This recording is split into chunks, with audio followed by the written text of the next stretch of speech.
Starting off with a look outside as Kentuckiana preps for what is expected to be several straight days of severe weather. We are so glad to have you with us this Wednesday. I'm Gabriel Gonzalez filling in for Brooke Hash. Once again, our meteorologists are calling for multiple days of severe weather starting later tonight with heavy flooding, winds, and power outages expected throughout the metro. And right now, we'll update you when that severe weather is expected, as well as what officials say you can do to keep your family safe. Now let's bring in meteorologist Julie Martin to go over the timing of these storms. Now these storms will be pretty strong, Julie. Yes, they will, starting tonight, and we will see multiple rounds, as you mentioned, of the storms developing and really causing major problems across Louisville over the next several days. We do have a weather impact alert starting tonight.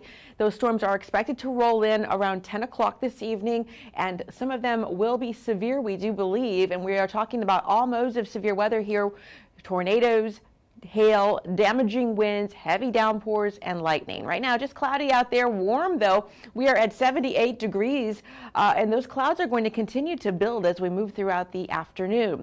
Our flood watch continues, and it goes all the way actually through Sunday morning. We are looking at copious amounts of rain that we are going to be having coming into our area that could cause both river flooding and flash flooding. We're also under a wind advisory right now. I just checked, those winds are pretty gusty out there, gusting around 41 miles per hour out at the airport. This is a look at our severe weather outlook then, and we are in this red zone here. That's a level 4 out of 5 in terms of severe weather impacts for tonight. We could even see some long-lived tornadoes developed out of some of these lines. This is that initial line starts to make its way into our area around 10 o'clock this evening, pushing through with gusty winds and certainly some that could cause some damage. I'm going to detail more on the timing, and then after the severe weather, the flood threat, which will be with us through the weekend.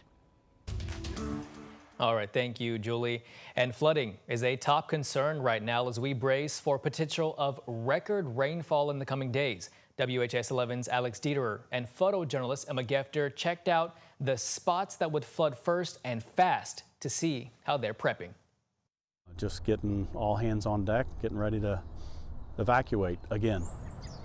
Birds chirping, flowers flowing in the breeze, the calm before another storm. Soaking heavy rain, strong winds, lightning. Some storms could bring hail and tornadoes. But for Captain's Quarters co-owner Andrew Masterson, the rains and then flooding to come in the days through the weekend have him on edge. So it was disappointing when we got the news, but there's nothing we can do about it. The restaurant sitting on the Ohio River and Harrods Creek wasted no time getting their preparations underway, a system they've got down to a T. We've been through it enough that it's just part of being on the river and running a business on the river. And overturned tables and chairs here at Captain's Quarter, but they're taking the higher ground. This is one of the many preparations that the restaurant is doing ahead of the potential flooding. On the inside of the restaurant, years of living through flooding have taught Masterson a thing or two. We learn something different each flood.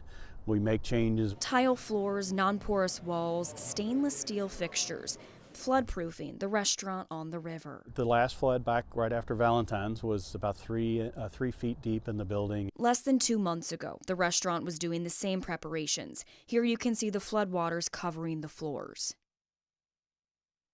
No, there's always a chance that we don't get the rainfall that they're calling for, and we've done all this for nothing, but you can't take the chance that we get more or just as much, and if you didn't move out, we lose everything in the building. Ready for whatever comes out of the sky. Alex Dieterer, WHAS11 on your side.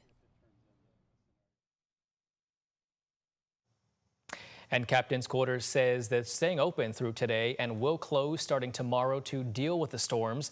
Masterson said they'll be back up as soon as they're cleaned up. Well, the National Weather Service says now 5 tornadoes hit Kentuckiana on Sunday night.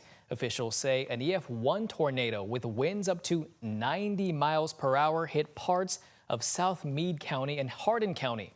The NWS also confirmed a tornado in Breckinridge County. This is in addition to the tornadoes previously confirmed in Jefferson, Spencer, and Bullitt counties. Surveys are still being conducted. And with more storms on the way tonight, there's no better time to download the WHAS11 News app. That's where we'll be sending all the alerts on storm watches and warnings. And you can stream us live if your power goes out. That app is free in your phone's app store. Well, today, President Donald Trump is expected to reveal his tariffs targeting other countries in a move he's calling Liberation Day. As of now, the administration has not given any exact details on what these tariffs will be, though Trump has argued they'll create American manufacturing and boost revenue. One option is a 20% tariff on all imports, which some economists predict could lead to food prices rising more than 3% and double-digit percentage increases on things like computers, clothing, and crops. U.S. Congressman Morgan McGarvey said the tariffs are not backed by a comprehensive strategy to bring jobs back to America, saying, quote, "This is not a pro-worker agenda. The tariffs will make groceries and homes more expensive, kneecap our signature bourbon industry and other economic drivers in Kentucky, and further drive us away from allies that we should be working with, not against." And automakers have likely seen things like this happen over the past couple of days as well. Now, we've talked about this over and over, and Louisville's oldest Ford plant will shut down later this year in a historic move. Now, we have learned that it will temporarily close sometime in late 2025. Now, 3,000 of the Ford union workers here in Louisville who will be considered laid off while it's closed. And Isaiah Kim Martinez spoke with dealers here in Louisville who are telling customers to take advantage of the tariff-free supply that they have right now. Ford dealers like Collins Auto Group on Bardstown Road have been stockpiling supply. We think it's a great opportunity for consumers because inventory on ground currently is all tariff-free. About 90 days worth of inventory, General Manager Shane Collins says, ahead of President Trump's tariffs on cars assembled outside the U.S. and the foreign parts American automakers like Ford import. So I think sooner rather than later for their buying is better. This Ford Mustang Mach-E, an electric vehicle put together in Mexico, with 18% of its parts coming from our neighbors to the south. Some economists expect these increased costs to be passed down to the consumer. I do expect there'll be some slight increases at some point. Do not know when those will be, but I think they'll probably be several weeks away or a couple months away as opposed to, tomorrow. As far as overall increases, I don't expect them to be near as drastic as they've been talking about. Folks here at Bill Collins Ford say they've already heard from customers saying they moved up their shopping timeline months. We know dealerships acknowledge they'll likely have to raise prices at some point. The question is by how much? The affordability of it. Yeah, you can afford a better car now, obviously, than you can when the tariffs hit because it's going to cost more. Bill Byers talked to us after buying a new car at Bill Collins Ford, saying he went quicker with the incoming tariffs in mind. Sure were, yes, major factor. Meanwhile, UAW Louisville chapter president Todd Dunn worries what impact sticker shock could have on Ford's union factory workers and production. How many vehicles we're going to build, and what's the need? Is it 3 shifts or 2 shifts? For any given plant. Is it 2 shifts or 1 shift? President Trump has made it clear the goal is to bring more car manufacturing into the U.S. and he believes the tariffs will convince more Americans to buy American. And President Trump's tariffs on imported cars are expected to take effect tomorrow, while his tariffs on foreign car parts will likely hit next month. Louisville's oldest Ford plant will shut down later this year to undergo a historic changeover from gas-powered vehicles to electric.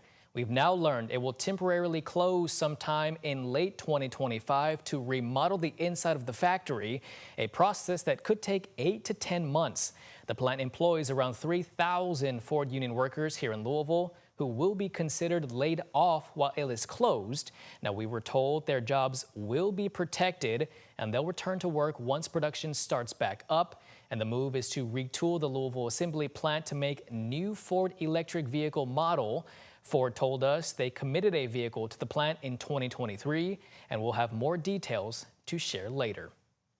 Starting today, Kentuckians as young as 15 years old can make an appointment for a driver's permit. Last week, Governor Andy Beshear signed a law lowering the permit age from 16 to 15, but the state transportation cabinet needed to make the necessary system upgrades to accommodate this change.